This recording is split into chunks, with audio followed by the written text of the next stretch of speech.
Necron, the final boss of Final Fantasy IX, the thing that everyone remembers not because he was hyped up, but because it kind of came out of nowhere. You beat Kuja, the world is collapsing, the story is at its emotional peak. And suddenly, this cosmic blue skeleton god descends from the heavens and challenges you to a philosophical debate about death.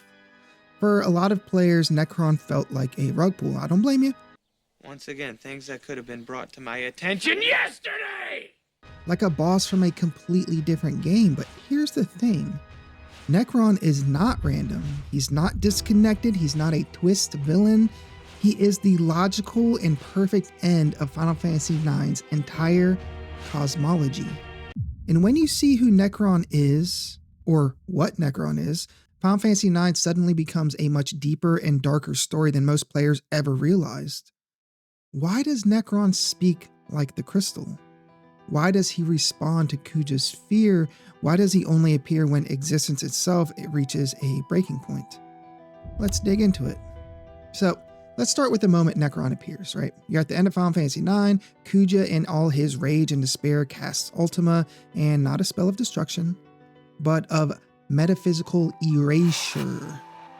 Ultima in Final Fantasy IX is described as a wave that erases the boundary between life and death and space and time. Pretty cool.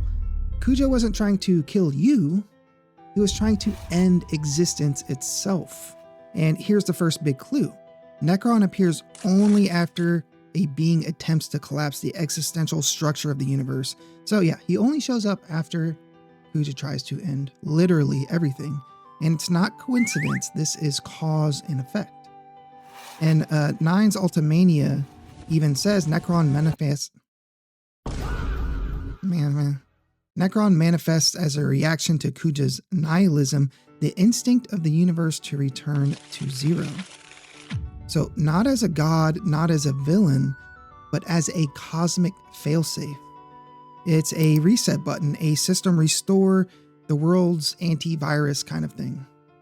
If Necron is the universe defending itself, then what exactly is he defending? So to answer that, we need to understand the crystal. And Final Fantasy IX quietly tells you its central truth. All life returns to its crystal, to the crystal. The crystal isn't a gemstone, it's a recording device, storing the memories and experiences and emotions that shape reality. Memoria literally proves this. It's a place where memories become physical, where the past and present overlap, where the universe's history is stored as architecture. And Necron is what appears when the memories collapse, when the crystal's in danger of losing the integrity of the entire system. He even says, all life fears death, and all life returns to the same end. I exist to reduce all to nothing. So Necron speaks, he speaks as the system, not as like a personality or a character, but as a function. He is what the crystal does when existence destabilizes. But here's something to think about. If Necron is the system's, the universe's failsafe, its defense system, then why doesn't he appear earlier? Why not during the Mist War? Or why not when Terra tried to overwrite Gaia? And here's the answer. Garland attempts genocide. The Aoife tree rewrites the planet. Mist mutates life into monsters, and Necron never reacts to any of this.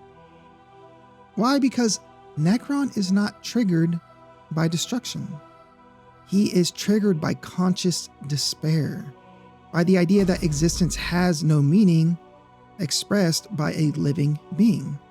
And Kuja is the first being in Final Fantasy IX to express that idea when he says everything exists only to end. There is no point to living. And when someone with Kuja's power believes that, the universe responds. Look, think of it like a computer, right? Garland is a virus. The Aoife tree is a corrupt file, and Kuja is someone attempting to delete the entire system. And Necron is the system restore that forces everything back to zero when meaning collapses. He is the anti-life response. Here's the lore that Square doesn't really come out and say directly, but it's heavily implied. And Necron is the same category of being as Final Fantasy VII's weapons, a cosmic defense mechanism. Not evil, not good, just kind of automatic. In 7, we know the weapons emerge when the planet is threatened. But in 9, Necron emerges when all existence is threatened. His appearance follows weapon-like logic, sudden manifestation, no real backstory, no personal motive, kind of just a desire to return the system to balance. Necron even teleports the party into a dimension between existence and non-existence, the place where the crystals align reality. That's not some kind of villain lair. That is a maintenance chamber. It's a cosmic safe mode. So if Necron is a system reset, right? That doesn't sound like a bad thing. Why does the party defeat him? Why does he allow life to continue? And this is where it gets kind of cool. So Zidane's whole philosophy is the antithesis of Necron's. You don't need a reason to live. You need someone to protect. You need people. These ideas aren't just emotional moments. They are the literal counterforce to Necron. Final Fantasy IX is about meaning. It's about purpose, about why life continues in the face of inevitable death. Necron represents the moment meaning collapses, and Zidane represents the moment meaning is chosen. And the crystal, the memory of all existence, chooses Zidane's worldview instead of Kuja's. Necron doesn't die, he simply deactivates. He only exists when despair reaches critical mass, and once the universe sees a reason to continue, it no longer needs him. So no, Necron isn't random, although I definitely understand why people believe that or think that, or, you know, when I first played it, Necron seemed to come out of the blue. But he's not some twist villain, he isn't a mistake. He's the universe's immune system responding to Kuja's attempt to end reality itself. He's the crystal's defense mechanism. He's the embodiment of despair and Zidane's final philosophical opponent. And that's why he's the last boss.